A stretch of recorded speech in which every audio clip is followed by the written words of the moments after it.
que vai apresentar aqui é o Bruno, a Anne e o Norton, tá? Eu peguei a parte ali do primeiro artigo, né? Que fala sobre o impacto do processo de desenvolvimento de software ágil na qualidade de produto de software. Ele começa falando, né, que desenvolver o software de qualidade ele é essencial para o mercado, né? E um produto de qualidade facilita na adaptação e na satisfação do cliente. O artigo ele vai falar sobre o processo de desenvolvimento ágil e como ele impacta, né, na qualidade do software. Ele fala que também, né, do contexto ali do desenvolvimento ágil, né, como ele foi, por que ele foi criado, porque por causa dos projetos, né, que não estavam atingindo um nível de qualidade aceitável, né? E ele fala também da ISO 9000, que a gente já estudou na cadeira. Ele traz como conceito, né, de qualidade dois autores, né, o Juran e o Weinberg. E eles falam que a qualidade ela vai impactar na satisfação do cliente e na ausência de defeitos. Né? A qualidade seria, né, a satisfação do cliente mais a ausência de defeitos. E eles também falam que em software, qualidade significa conformidade com os requisitos, confiabilidade, desempenho, aderência a padrões técnicos. Ele vai falar também sobre os, os focos, né, nos processos. Diz que um bom processo ele vai ser um produto confiável e aceito pelo cliente. Ele traz como exemplo essa empresa aqui que eu fui pesquisar, se não me engano, é uma empresa de Singapura, que ela começou a aplicar metodologias ágeis para garantir a qualidade até com poucos recursos e em processos pequenos também, né? Como aspectos da qualidade de software, eles falam que existem dois aspectos principais: a qualidade do processo, que é quão bem o processo de desenvolvimento é conduzido, e a qualidade do produto, que é a satisfação do usuário final, né? Daí ele vem com trazendo ali como exemplo o modelo tradicional, né, que era em cascata, que você vai seguir aquelas fases sequenciais rígidas, que não tem muito espaço para mudança, né? E fala também que o ágil ele é iterativo e incremental, né? As fases elas se repetem em ciclos curtos, que a gente chama de sprints. Ele traz aqui os benefícios, né, do início ali do modelo ágil, né, de como eles viram esses benefícios como a partir do momento que os modelos ágeis foram sendo criados, né? Ele vai trazer os métodos ágeis, né, Scrum, Kanban, Stream Programming e Feature Driven Development. Esse último aqui eu confesso que eu nunca tinha lido falar. Eles vão falar também sobre o ciclo de vida, né? Que seria os requisitos, que seria a análise, né, coleta das necessidades funcionais e não funcionais, o design ou o projeto, que seria a da criação da arquitetura e aparência do sistema, a implementação, que seria a codificação e a criação de versão executável, os testes, detecção e correção de falhas, e a manutenção, que é ajustes e melhorias após a entrega, né? Seria o famoso suporte ali. Daí que eles falam, né, que cada fase do modelo ágil reforça atributos de qualidade, os mapeamentos garantem produtos mais confiáveis e eficientes, e a melhoria contínua sustentada por feedback rápido. No artigo eles até trazem uma tabelinha que eu não botei nos slides, onde eles falam das fases dos atributos ágeis e dos atributos de qualidade, né? Fase de requisitos, como atributo ágil, ele tem o número de histórias de usuário, completude e consistência. E como atributo de qualidade, ele tem a funcionalidade, confiabilidade e escalabilidade. O design, por outra parte, ele tem como atributo ágil o número de sprints, pontos de história, e como atributo de qualidade, a eficiência, reusabilidade e flexibilidade. A implementação tem o fator de produtividade como atributo ágil, e como atributo de qualidade tem a confiabilidade e a manutenibilidade. Bom, e como conclusão, eles vão falar que a qualidade de software vai depender da qualidade de processo de desenvolvimento. Tá. O método ágil ele pode ser flexível, ele facilita a entrega de produtos de qualidade ao cliente. Cada fase do desenvolvimento deve alinhar atributos de qualidade com as práticas ágeis correspondentes. E o mapeamento entre atributo ágil e atributo de qualidade vai ajudar a garantir que todos os fatores essenciais, né, a funcionalidade, confiabilidade, manutenção, eficiência, etc., sejam contemplados durante todo o processo. Eu vou passar agora para os colegas que eles vão apresentar sobre a parte deles do artigo daí. Vou apresentar o segundo artigo, tá? Que foi um estudo realizado pelo Nilson, Iago e o Luciano. Dando uma introduzida no artigo, então eles falam ali sobre uma constante evolução do mercado em busca de qualidade de software, né? Com isso, a preocupação da qualidade dos softwares também produzidos atualmente, né? E existem algumas metodologias e ações possíveis para serem tomadas para que a qualidade dos softwares produzidos aumentem. Então, se durante a história se decorreu assim, de várias metodologias, ações e possibilidades para se fazer dentro de uma empresa de tecnologia para que os processos e programas, softwares no geral, aumentassem a qualidade, né? Então, o artigo ele vai pegar dentro de uma empresa de finanças duas equipes, tá? Uma equipe de desenvolvimento que atualmente aplica as metodologias ágeis, então eles trabalham sobre o processo de Scrum, que eu vou falar um pouco mais adiante, e uma outra equipe que é uma equipe de manutenção do software, que não utilizam metodologias ágeis, então fazem o desenvolvimento ali que eles dizem no artigo, entre aspas, padrão, né? Então é uma análise comparativa entre essas duas equipes, qualitativa e quantitativa também, tá? Então ele fala o que é qualidade de software, então falando ali dos vários requisitos que um software precisa atender para que ele seja considerado um software de qualidade, e daí dentro dessa visão de qualidade de software vão ter vários autores que vão falar coisas diferentes sobre o que é qualidade de software, mas o artigo aborda a IEC 25010, tá?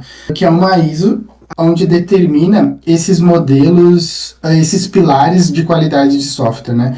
Então tem dois modelos dessa ISO, que seria um modelo com 5 pilares e outro modelo com 8 pilares, tá? Dos pilares escolhidos pelo estudo estão adequação funcional, eficiência de desempenho, compatibilidade, usabilidade, confiabilidade, segurança, manutenibilidade e a portabilidade, tá? E cada pilares desses tem subpilares menores, tá? Foi introduzido ali na fundamentação teórica a metodologia Scrum, né? Que é o gerenciamento de projeto, o Scrum, que foi originada pelo movimento Agile, que é esse framework ativo, interativo incremental, desenvolvido pelo Ken e o Jeff, que basicamente hoje em dia nas empresas de tecnologias é o que se adota na grande maioria, tá?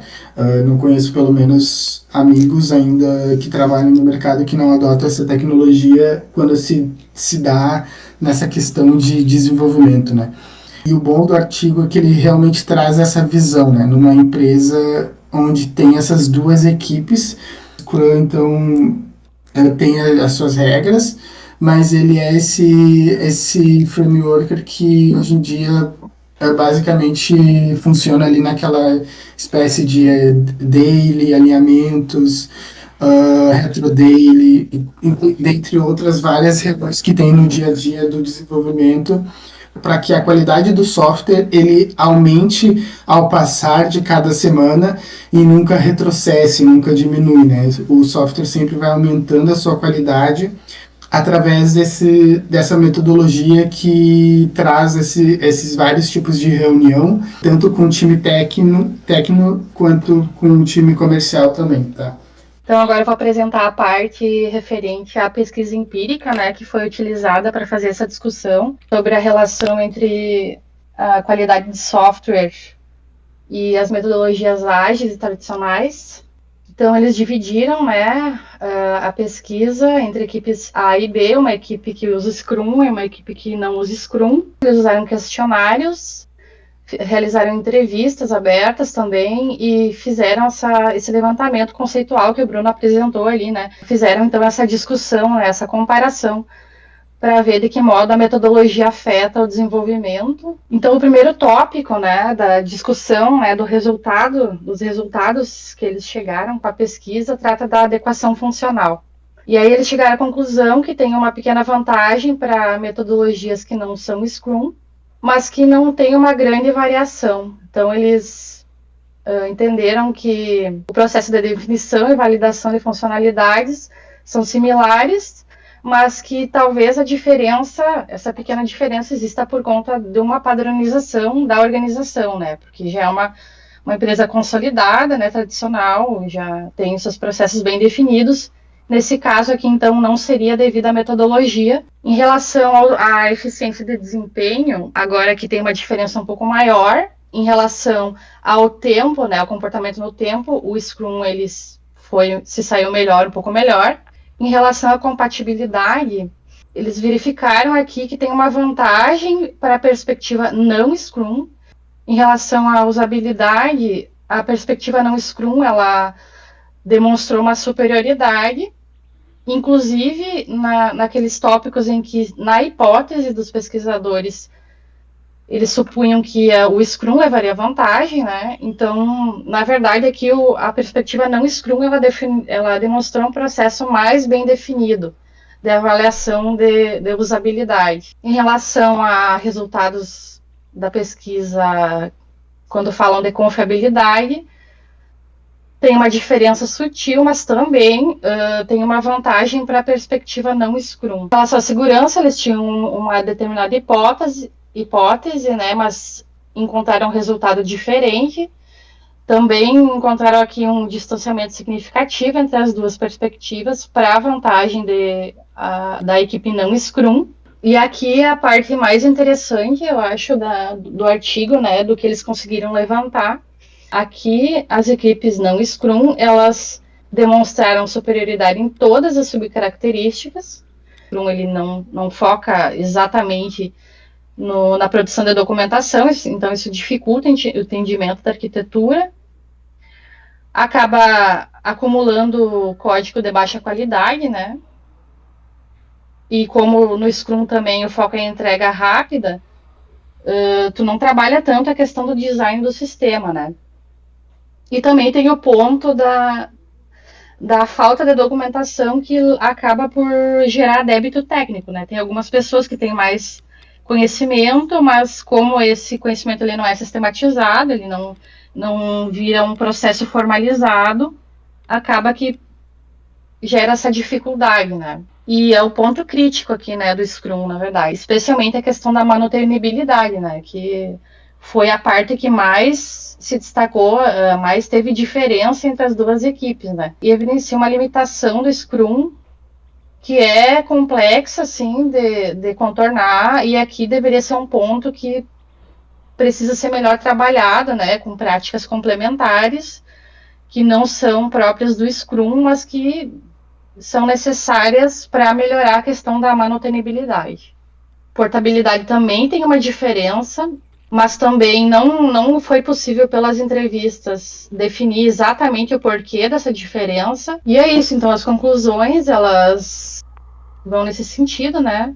A equipe que não trabalha com Scrum, ela apresentou maiores graus de qualidade na maioria dos pilares do ISO 25010. Esse artigo levanta uma discussão importante, né? Para a gente questionar de que modo o Scrum afeta a qualidade, né? Existe um impacto, né, do uso do Scrum na qualidade, mas não se pode generalizar esse resultado aqui justamente por conta das características da empresa. O que deu para ver, então, dos textos, eles fazem um apanhado geral, né, sobre qualidade de software e normas de produto. Teria que ser melhor trabalhado, né, a questão da qualidade usando Scrum, porque tem essa limitação, né? Às vezes a documentação muito enxuta, ela tem um impacto que é difícil assim de ser mensurado, né? Mas é importante que seja levado em conta.